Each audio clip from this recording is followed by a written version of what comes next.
In this video, we will solve some problems on impulse function. So I have considered 7 problems here. So let us solve one by one. So in the first one, it is integration from -6 to 8 t square plus 4 into delta t minus 3 dt.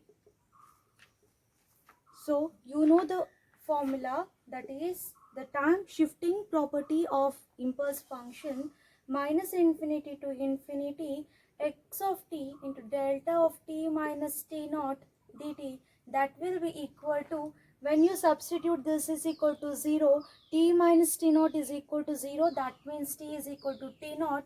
So this value will be equal to x of t naught, right? X of t naught.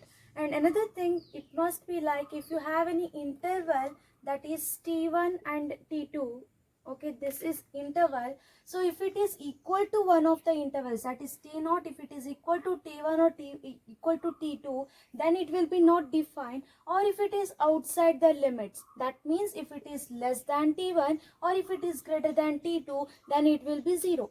But if it is in the interval t1, t2, then we will substitute that t naught in x of t. So here -6 to 8, that will be your interval. T is equal to 3. T minus 3 is equal to 0. That means you have t is equal to 3. Now check if this t is in the interval or not. So 3 is in the interval -6 to 8, right? 3 is in this interval. So now I will substitute t as 3. So that time this is x of t, right? This is x of t, that is equal to t square plus 4. Now if I substitute x of 3, that will be equal to 3 square plus 4, that is equal to 9 plus 4, that is equal to 13. Okay, so this 13 is the answer of the first problem.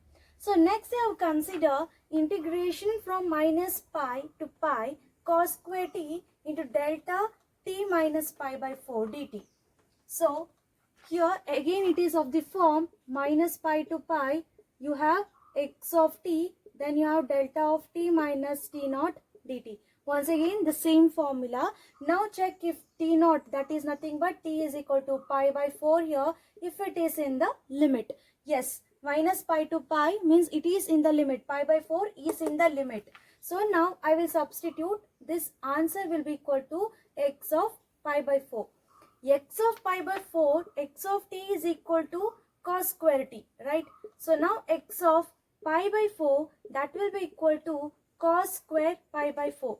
What is the value of cos 45? That is equal to 1 by root 2, right? So this is 1 by root 2 whole square, that will be equal to 1 by 2. So answer of the second problem is 1 by 2. We are using the properties of impulse function to solve all these problems. Okay, so the next, that is the third problem, it is integration from -2 to 4 t cube plus 5 into delta of t minus 6 dt.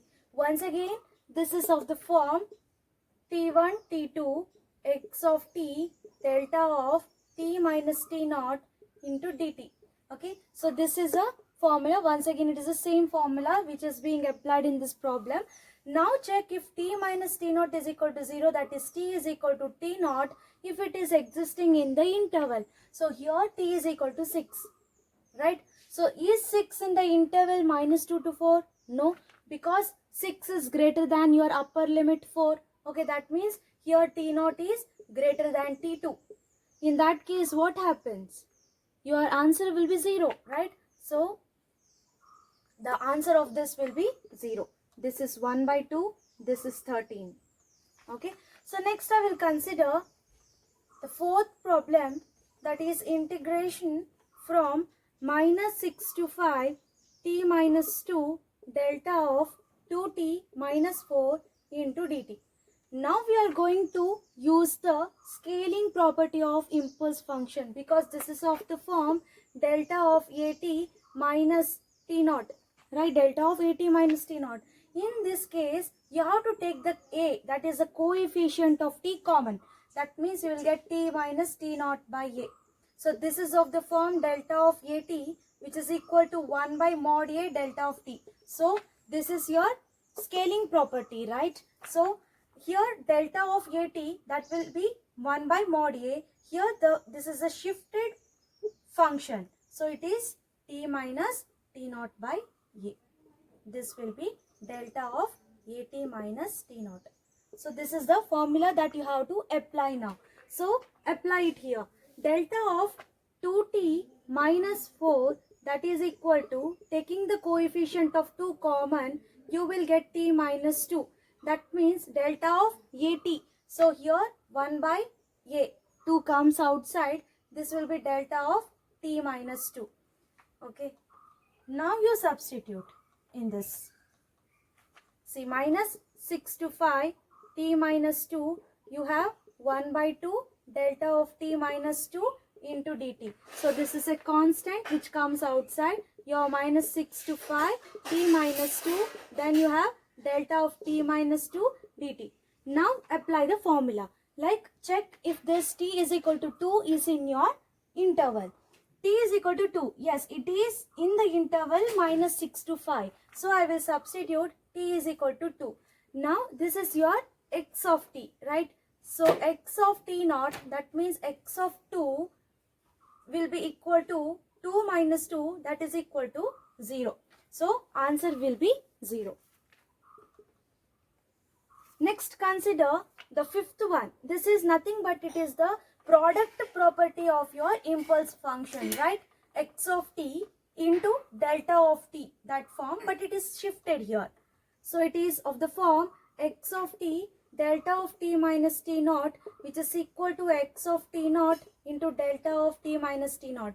This is the product property of your impulse function, right? Because I had said you, if there is a function x of t and if there is a shifted impulse function, that is the value will be equal to, means at t naught that will be equal to 1, then at this particular value we are going to consider, that is x of t naught. This one also will be your impulse function with the area x of t naught. So we will substitute that here. See, t is equal to 3, right? T is equal to 3, that means x of 3, that will be equal to 2 into 3 plus 1, that is nothing but 7. So that will be equal to 7 delta t minus 3, delta of t minus 3, because that is an impulse function. So answer of this will be 7 delta t minus 3. Next we'll consider the sixth problem, that is integration from minus 2 to 4 t plus t square delta of t minus 3 dt. Okay, so here we have delta of t minus 3. This is nothing but this is the shifting property of your impulse function. So t is equal to 3.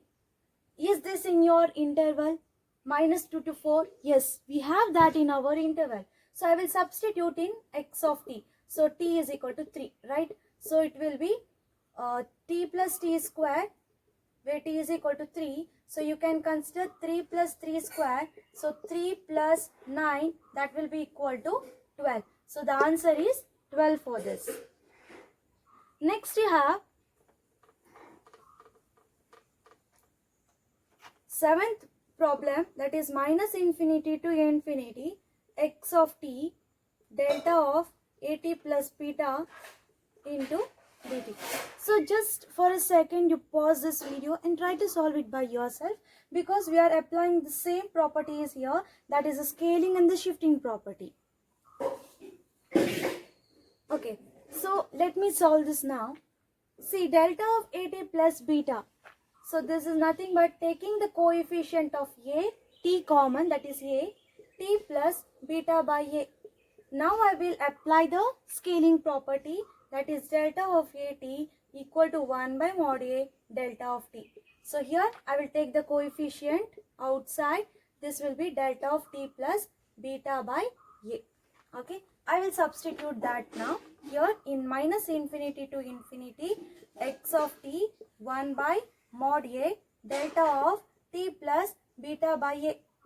Okay, so 1 by mod a is your constant, so I will take it outside. Minus infinity to infinity x of t delta of t plus beta by a. So this will be in your limit minus infinity to infinity. So t is equal to minus beta by a. So I will substitute the value in x of t. So this will be the answer. 1 by mod a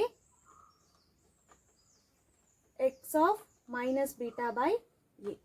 Minus beta by a. This will be your answer.